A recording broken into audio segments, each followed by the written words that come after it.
හරි අපි මේ වීඩියෝගෙන් සාකච්ඡා කරන්න බලාපොරොත්තු වෙන්නේ මම අර එදා දුන්න ගණන් ටික සම්පූර්ණයෙන්ම මෙතන සාකච්ඡා කරන්න මම දැන් හදන්නේ. මම හිතනවා ඔයා එදා try කරන්න ඇති කියලා. දැන් මම මේක මෙතනින් එහාට කරගෙන යනවා. හරිද? මුලින්ම තියෙන අංශක 150 අංශක 150 තියෙන්නේ මම හදාගෙන යනවා. මම හිතනවා ඔයා හදාලා ඇති කියලා. හරි හදන්න මෙහෙමයි.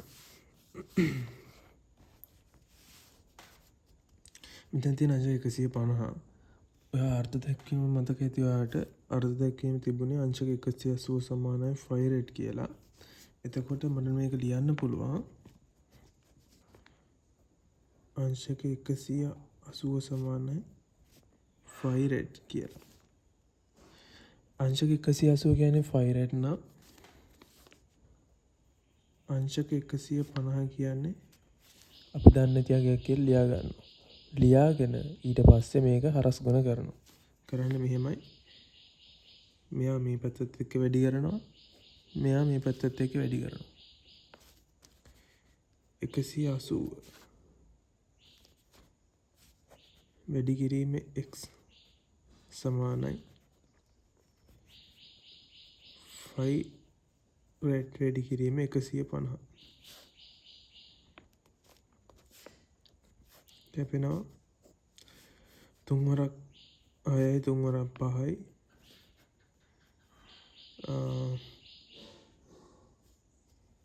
x සමානයි 5යි 5 බෙදීම 6යි රෙඩ් කියලා යනවා.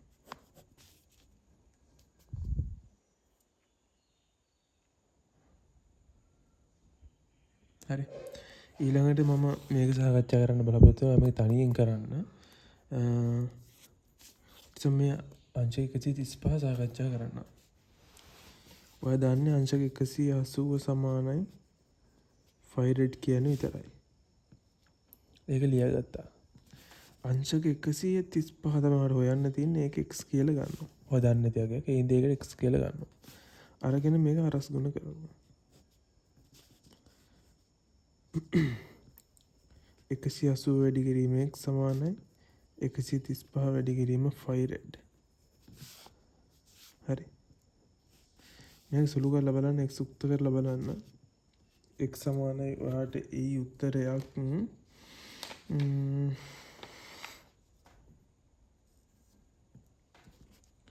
3යි 5 බෙදීම 4යි රෙඩ් කියලා. සුළු කරලා බලන්න. හරි. ඊළඟට ලියා ගන්න අංශක රේඩියන් වලට හැරවීම.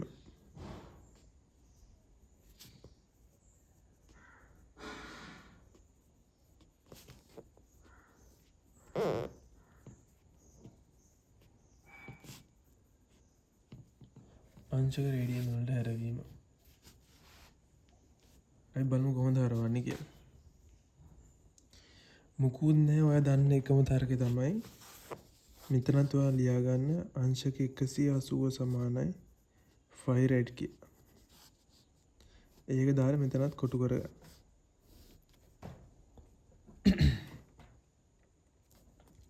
කොටු කරගෙන ඊට පස්සේ අපි යමු ඉස්සරහට. මුලින්ම ඔයාලට දෙනවා දැන් මේ අංශක රේඩියන් වලට හරවන්න තියෙන්නේ. සෝරි අංශක නෙමෙයි සෝරි මම පැඩ්ලිලා. අපි කරන්න දැන් රේඩියන් අංශක වලට හැරවීම. සෝරි රේඩියන් අංශක වලට තමයි හරවන්න හදන්නේ. ඔයා දන්න එකම තර්කය තමයි මෙන්න මේක. හරි. බලමු හරවන්නේ කොහොමද කියලා. මුලින්ම ඔයාලට ගානක් තියෙනවා මෙන්න මෙහෙම. පළවෙනි ගාන 2යි 5 රෙඩ්. හරි. ඔයා දන්නවා 5 රෙඩ් කියලා කියන්නේ කීයද? අංශක 180යි. 5 රෙඩ් කියන්නේ අංශක 180යි නම් මෙතන තියෙන්නේ 2 වැඩි කිරීම 5 රෙඩ් කියලානේ. මේ 5 රෙඩ් වෙනුවට දාන්න පුළුවන් අංශක 180. එතකොට එන 360යි අංශක. හරි. ඔයාලට එනවා අංශක 360යි අංශක කියලා. තව ගණනක් දෙන්න. මේක හරිය ලේසියි.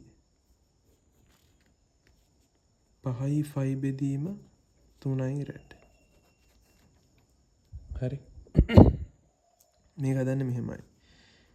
5යි 5 වැඩි කිරීම 5 වෙනුවට දානවා 5 රෙඩ් වෙනුවට දානකම 180 බෙදීම 3. ඔච්චරයි.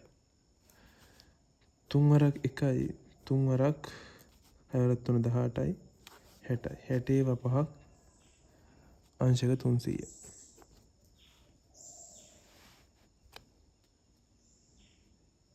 හරි.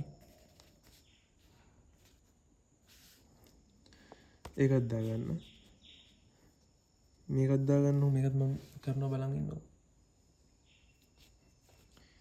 5 බෙදීම 6යි රෙඩ්. හරි. මොකද මේ 5 වෙනුවට දාන්න පුළුවන්. 5 වෙනුවට 180 දාන්න පුළුවන්. 180 බෙදීම 6යි. හරි. 6 වරක් 1යි 6 වරක් 3යි 30යි. එහෙනම් එනවා අංශක 30යි කියලා. දැක්ක නේද? මෙතනින් අල්ල ගන්න. මේකවත් තනියෙන් කරන්න. 4 වෙනි එක. 5 බෙදීම 4යි රෙඩ්.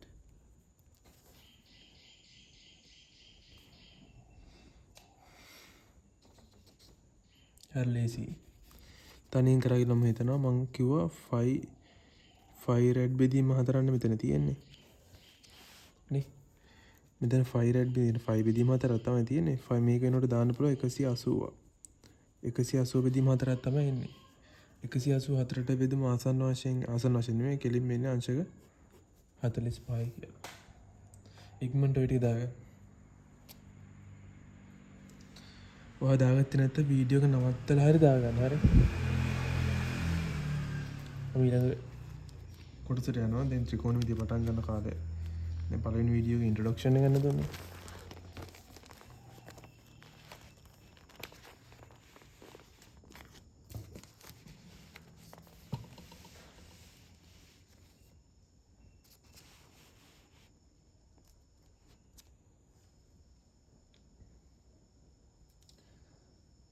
දාගන්න ප්‍රධාන මාතෘකාව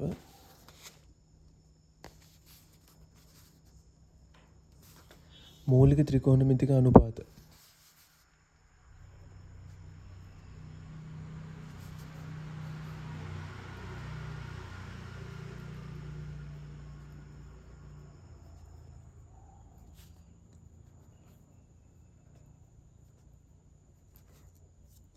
මූලික ත්‍රිකෝණමිතික අනුපාත.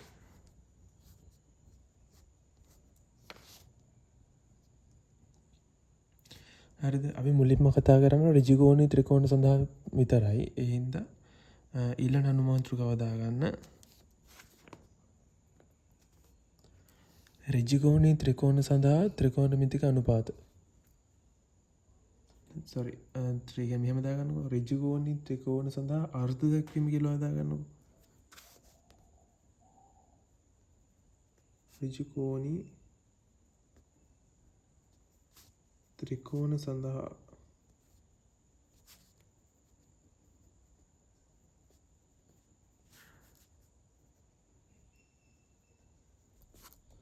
අර්ථ දැක්වීම. ඍජුකෝණී ත්‍රිකෝණ සඳහා අර්ථ දැක්වීම.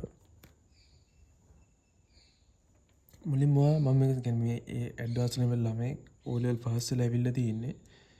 හරිද? ඒ වුණාට මම මෙතන සම්පූර්ණයෙන්ම මුල කියන්නේ කොටසක් මිස් වෙන්නේ නැති වෙන කරනවා. එන O level දෙනම ඕනේ නැහැ වගේ තමයි. හරි.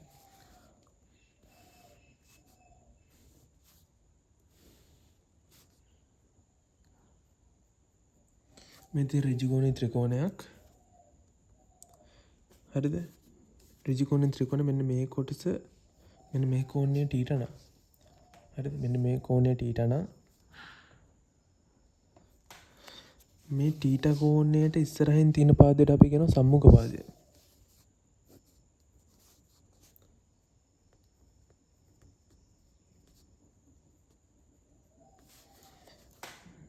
මේ ඍජුකෝණී ත්‍රිකෝණයට ඉස්සරහින් තියෙන පාදයට අපි කියනවා සම්මුඛව තියෙන පාදයට අපි කියනවා කර්ණ පාදය.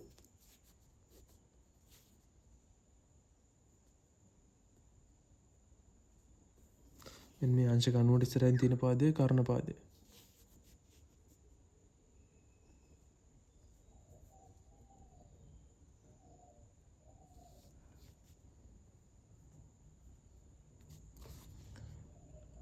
මේ කෝණයට බද්ධ වෙලා තියෙන පාදය බද්ධ පාදය.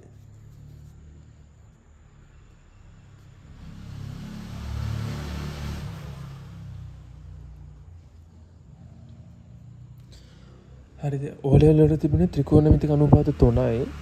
ඇඩ්වාන්ස් ලෙවල් වලදී ත්‍රිකෝණමිතික අනුපාත 6ක් ප්‍රධාන වශයෙන් අපි කතා කරනවා. මම මුලින්ම ලියන O level වල තිබුණ 3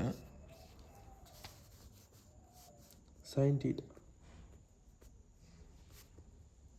ඔයාලන sin theta කියන්නේ සම්මුඛ පාදයේ බෙදීම කර්ණ පාදය.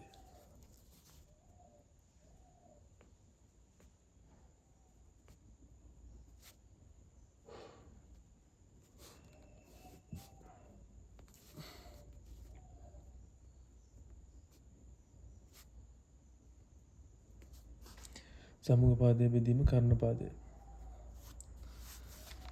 හරි. මෙතන සම්මුඛ පාදයේ අපි මෙහෙම මාක් කරගමු A B C නම්. සම්මුඛ පාදය කියලා කියන්නේ මේක ABC ත්‍රිකෝණයක් නම් සම්මුඛ පාදය කියලා කියන්නේ AC.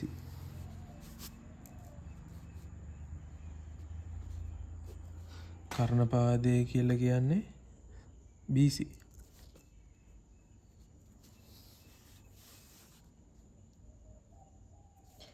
මේක දාලා කොටු කරගන්න අවශ්‍ය කට්ටිය.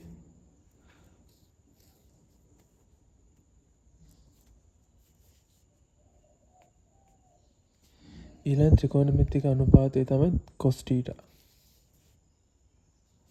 cos theta කියලා කියන්නේ බද්ධ පාදයේ බෙදීම කර්ණ පාදය.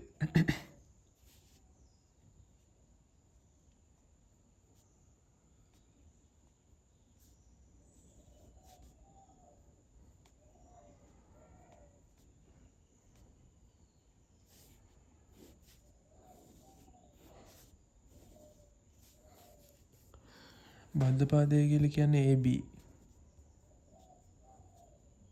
කර්ණ පාදය කියලා කියන්නේ BC.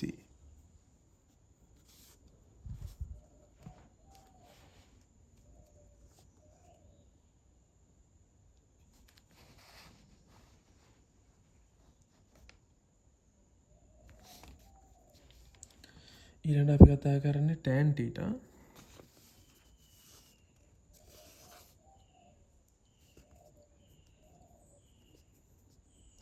tan theta කියන්නේ සම්මුඛ පාදයේ බෙදීම බද්ධ පාදය.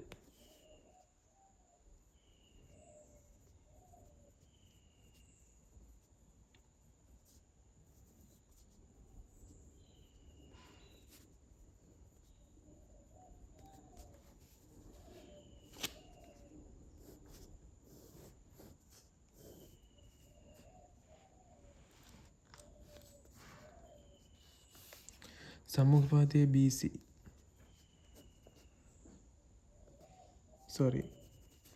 සම්මුඛ පාදයේ වෙන්නේ AC. බද්ධ පාදයේ වෙන්නේ AB.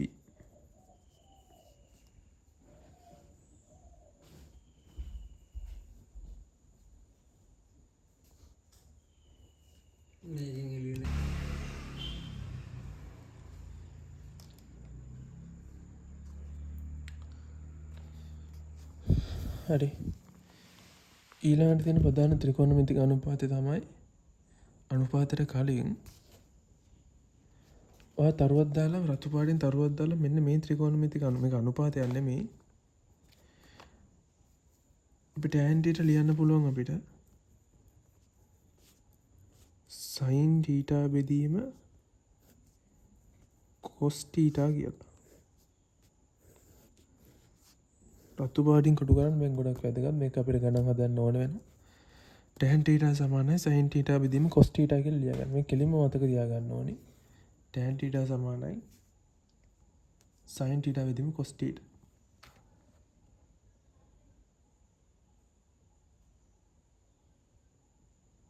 මේක විස්තරයට ඔප්පු කරලා පෙන්නමු.